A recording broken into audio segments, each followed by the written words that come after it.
So here we have the PlayStation 4 DualShock. We have the mini USB or micro USB.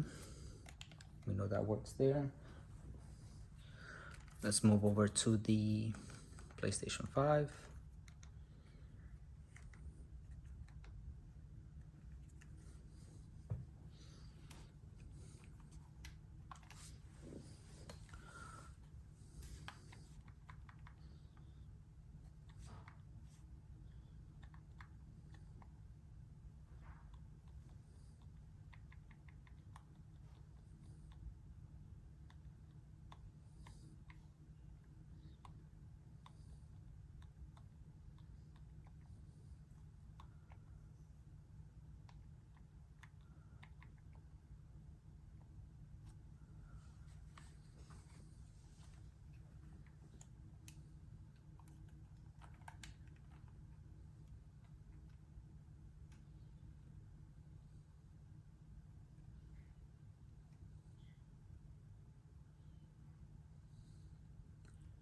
All right, so we're resetting the PlayStation 4 controller.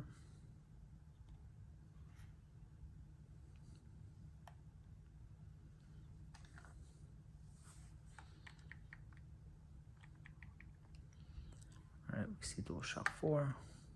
Yes.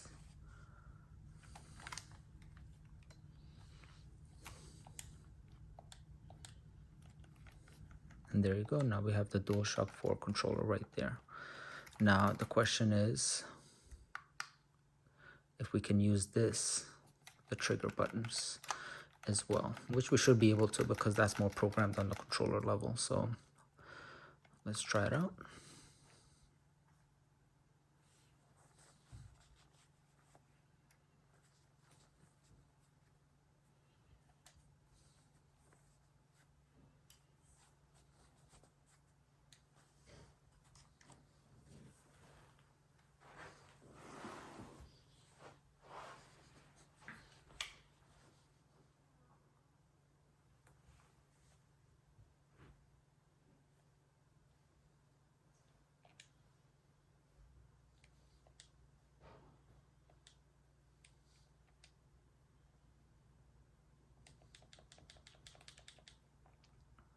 Being that it's not a PlayStation 5 game, the loads are a little bit faster than what you get on the PlayStation 4, but again, there's not optimized fully for the PlayStation 5 where you get the quick loads.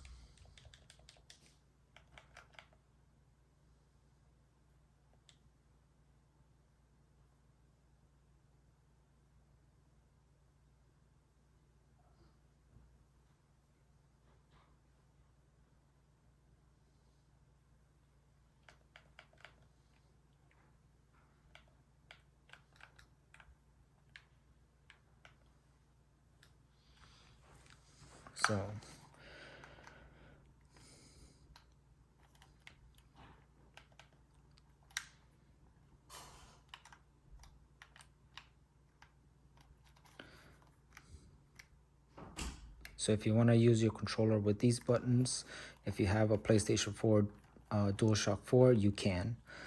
Now, just for giggles, let's go back to the PlayStation 4 and let's try something with this. Let's see if we can reset it and see if there's any difference on how it connects.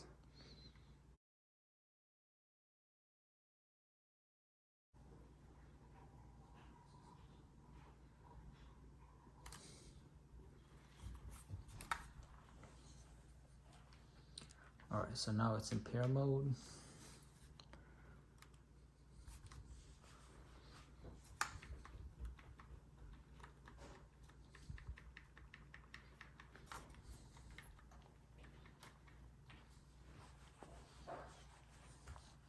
All right, so might have to reset something. So let's test that again.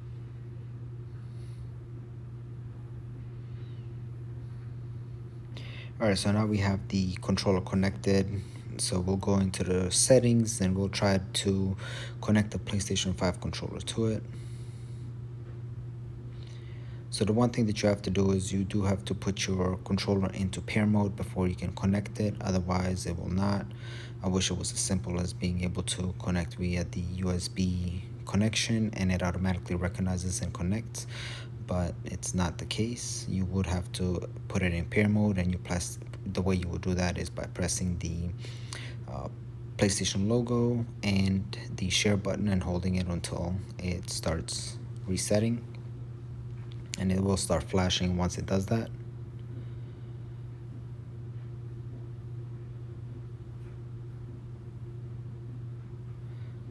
Now the PlayStation does pick up a lot of Bluetooth devices around, and here we go. We got it connected. So that was the wireless controller. So it doesn't say DualSense or anything like that. And the controller is connected. But as you can see, it does not do anything. So even though the controller connects, there's no function to it. It does not let you use the DualSense controller as a replacement for the PlayStation 4. And as previously we have tested on the PlayStation 5, you can use the DualShock 4 controller without any issues, and you can even use the adaptive triggers that you can buy at the store. But when it comes on using newer hardware on older hardware, it does not work, which it would have been nice, as some people might like this controller better, but they don't want to invest in a PlayStation 5. But again, you're looking at $7 for the controller, where you can get a digital console wherever you can find it for about $3.99. So that investment itself isn't too bad. And I've even turned off the DualShock 4 controller just to see if anything will happen, but it does not.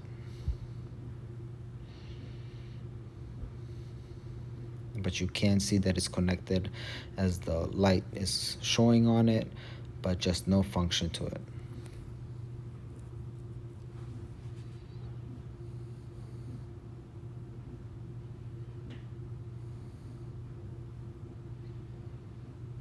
And then we'll just go ahead and forget the controller, and there we go.